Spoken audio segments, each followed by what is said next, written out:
Hey guys, how's it going? Thank you for joining me as we dive into the fascinating world of Paul Cezanne, the trailblazing post-impressionist painter whose innovative use of light, color, and lines helped transform the art world. While we won't be viewing any of his paintings today at the Getty, we will be exploring the pastel portraits exhibit and examining how some of the featured artists may have some similarities to Cezanne's style. Through this time, I hope to gain a deeper understanding with you of Cezanne's artistic legacy and how some of his contributions help impacted the art world for generations to come. So sit back, relax, and let's embark on a journey through the eyes of some of the pastel portraits at the Getty Museum. The works of Paul Cezanne are culturally significant for several reasons.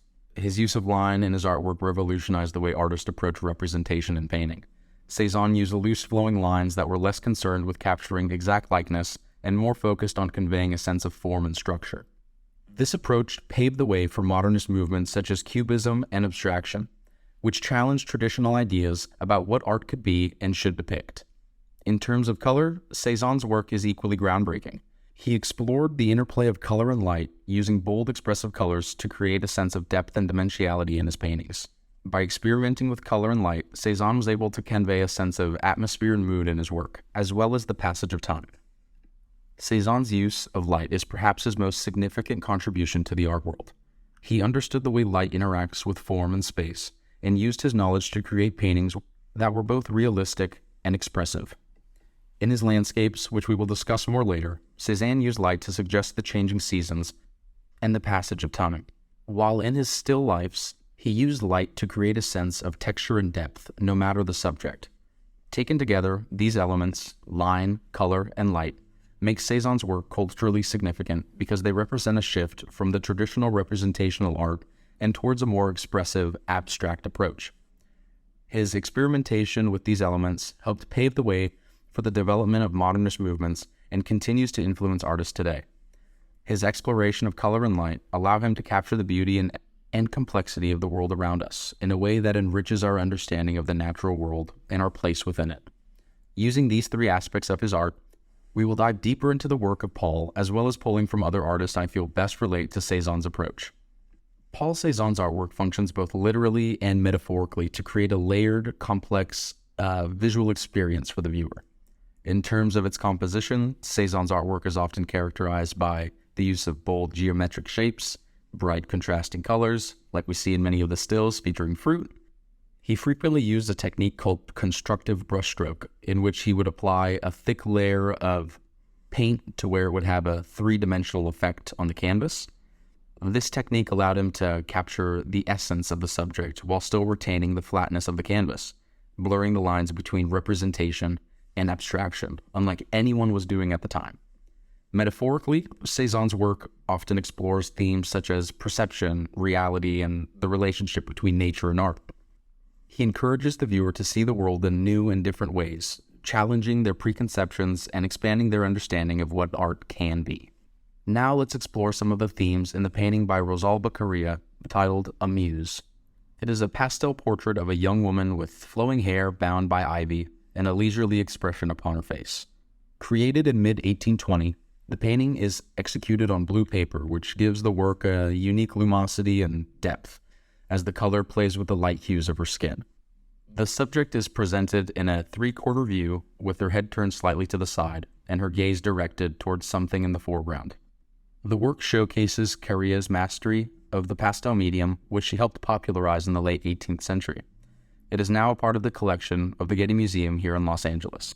The painting is culturally significant in its representation of the Baroque period's fascination with the idealized female form. The artist's use of line is notable in the delicate and precise outlines of the figure's features and the flowing drapery that creates a sense of movement and grace. The colors used are soft and muted, with the blue paper background adding a subtle effect of contrast to the figure's pale complexion and white garment. The use of light is also notable, with a soft, diffused look casting a gentle glow over the entire scene. These elements come together to create a sense of ethereal beauty and femininity, depicting a timeless ideal that has captivated artists throughout history. At the same time, the paintings also reflect the social and cultural norms of the time period, with the figure's idealized form and delicate features reflecting the expectations and values of a society that placed high value on beauty and grace. This painting is a stunning example of Brock art and serves as a window into the values and aesthetics of a bygone era. One way to relate the cultural significance of Rosalba Correa's A Muse to Paul Cézanne's work is through their use of color. While Correa's work utilizes pastel colors to create a delicate and feminine atmosphere, Cezanne is known for his use of bold, contrasting colors that challenge traditional notions of representation. Both artists demonstrate how color can convey emotion and meaning in different ways, whether it's through subtle pastels or vibrant hues. Both Rosalba Correa's A Muse and Paul Cézanne's Mont Saint-Victor demonstrate the artist's use of soft brushstrokes, inviting the viewer to interpret imagery through their own imagination. Correa's portrait depicts a muse who is wearing a garment that is rendered with loose and suggestive brushwork, leaving much of its detail up to the viewer's interpretation. Similarly, Cézanne's painting of Mont Saint-Victor features a collection of homes in the valley below, rendered with soft, hazy brushstrokes, leaving it up to the viewer's imagination to fill in the details of the building's layouts. Both works rely on the viewer to engage with the artwork on a deeper level, allowing the imagination to take hold and create new interpretations of the imagery presented. While I was making my way through the pastel portraits exhibit, I couldn't help but to include Thomas Gainsborough's A Lady Walking in a Garden with a Child, purely for its abstract, almost unfinished appearance. In terms of technique, Gainsborough uses black chalk and stumping and a white pastel to create a soft, ethereal effect, creates a dreamlike atmosphere that blurs the lines between reality and imagination of the piece. Similarly, Cézanne's constructive brushstroke technique allowed him to create a three-dimensional effect on the canvas, blurring the lines between representation and abstraction. And for this example being from 1785, I thought it was very ahead of the curve in terms of abstract art.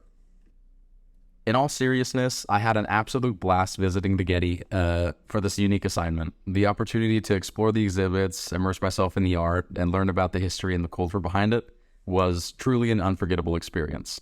I found myself wishing that every project could be as enjoyable and as engaging as this one was. I hadn't been to the Getty in some time, but this experience has left a lasting impression on me,